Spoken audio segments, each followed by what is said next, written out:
জীবনে যতদিন শুক্রবার পাবেন 4টা আমল করতে ভুল করবেন না। আজকে শুক্রবার না, আমি জানি না 4টা আমল করেছেন কিনা বা করছেন কিনা, আপনারা মিলিয়ে নেবেন। যদি 4টা আমল আজকে না করে থাকেন, আজকে থেকে জীবনে যতদিন শুক্রবার পাবেন 4টি আমল করতে ভুল করবেন না। পারবো তো ইনশাআল্লাহ? ইনশাআল্লাহ। 1, দুরূদ পড়া। আমার বিশ্বনবী দুরূদ সম্পর্কে কত অসাধারণ কথা বলেছেন। একজন সাহাবা এসে বললেন, ইলা রাসূলুল্লাহ সাল্লাল্লাহু আলাইহি ওয়াসাল্লাম, ও নবী, আমি যদি আপনার প্রতি দিনের 1/3 ধরে দুরূদ শরীফ পড়ি আমি কি নিয়ামত পাবো?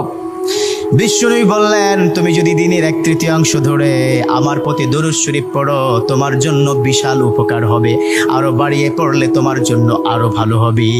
সাহাবা মহা খুশি হয়ে গেলেন, ইয়া রাসূলুল্লাহ, আমি দিনের অর্ধেক সময় জুড়ে যদি আপনার প্রতি দুরূদ শরীফ পড়ি তাহলে কি হবে? বিশ্বনবী বললেন, এটা বিশাল শুভ সংবাদ তোমার জন্য, তার চাইতে আরো বাড়িয়ে পড়লে তোমার জন্য আরো ভালো। সুবহানাল্লাহ। বিশ্বনবীর কথা আবেগতাড়িত হয়ে সাহাবা বললেন, ও নবী, আমি পুরো 24 ঘন্টার যখনই সময় পাবো তখনই যদি আপনার প্রতি দুরূদ শরীফ আমি পড়তে পারি গো নবী। আমার নবী মুচকি এসে বললেন, তাই যদি হয়, ওয়া কানা মাই ফিল জান্নাহ, ও আমার সাহাবা, তুমি যদি 24 ঘন্টা ধরে যখন সুযোগ পাও তখনই দুরূদ শরীফ পড়ো, তুমি আমার সাথে আল্লাহর জান্নাতে যাবে। সুবহানাল্লাহ। এর মানে দুরূদের কি পাওয়ার! দুরূদ এত অসাধারণ। কেউ যদি মান করা দুরুদান, যে ব্যক্তি দুরূদ পড়বে আল্লাহ পাক তার মর্তবা, তার মর্যাদা 10 গুণ বৃদ্ধি করে দিবে। সুবহানাল্লাহ পড়েন। যে ব্যক্তি দুরূদ শরীফ পড়বে আল্লাহ পাক তার আমলনামা থেকে 10টি বদ আমল কেটে দিবে। সুবহানাল্লাহ পড়েন।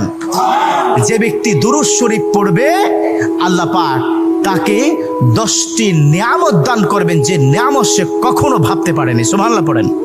তার মানে দুরূদ শরীফ কি কত অসাধারণ না! মান লাজিমাল ইস্তিগফার। দ্বিতীয়টি হচ্ছে ইস্তেগফার পড়া। জুমার দিনে অবশ্যই ইস্তেগফার পড়বেন। ইস্তেগফার কত অসাধারণ কথা। মান লাজিমাল ইস্তেগফার, যে ইস্তেগফারটাকে লাজিম করে নেয়, অর্থাৎ কথায় কথায় সময় পেলে আস্তাগফিরুল্লাহ আস্তাগফিরুল্লাহ আস্তাগফিরুল্লাহাল্লাযী লা ইলাহা ইল্লা হুয়াল হাইয়ুল কাইয়্যুম ওয়া আতুবু ইলাইহি। কোথাও ভুলে হয়তো একটু ফেসবুকে কোন একটা নারীর ছবি চলে আসলো, আস্তাগফিরুল্লাহ স্কিপ করে দিল। এরকম ইস্তেগফার যে ব্যক্তি লাজিম করে নিল, কথায় কথায় সুযোগ পেলে যে ইস্তেগফার পড়ে, আল্লাহ পাক তার পিছনের গুনাহগুলো ক্ষমা করে দেয়। সুবহানাল্লাহ। তৃতীয় নম্বর কাজ দেব, জুমার দিনে ভুল করবেন না, সেটা হলো ফজরের নামাজটা আদায় করতে ভুল করবেন না। এখন যদি আমি জিজ্ঞাসা করি, মাশাআল্লাহ, এখানে যতজন আছেন আজকে ফজরের নামাজ পড়ছেন কিনা, মনে হয় না আমি খুব বেশি পাবো যে ফজরের নামাজ পড়েছেন। আর 4 নম্বর যেটা হচ্ছে, জুমার দিনে যতদিন জুমার দিনে আপনি পাবেন সবার আগে মসজিদে প্রথম কাতারে আসবেন।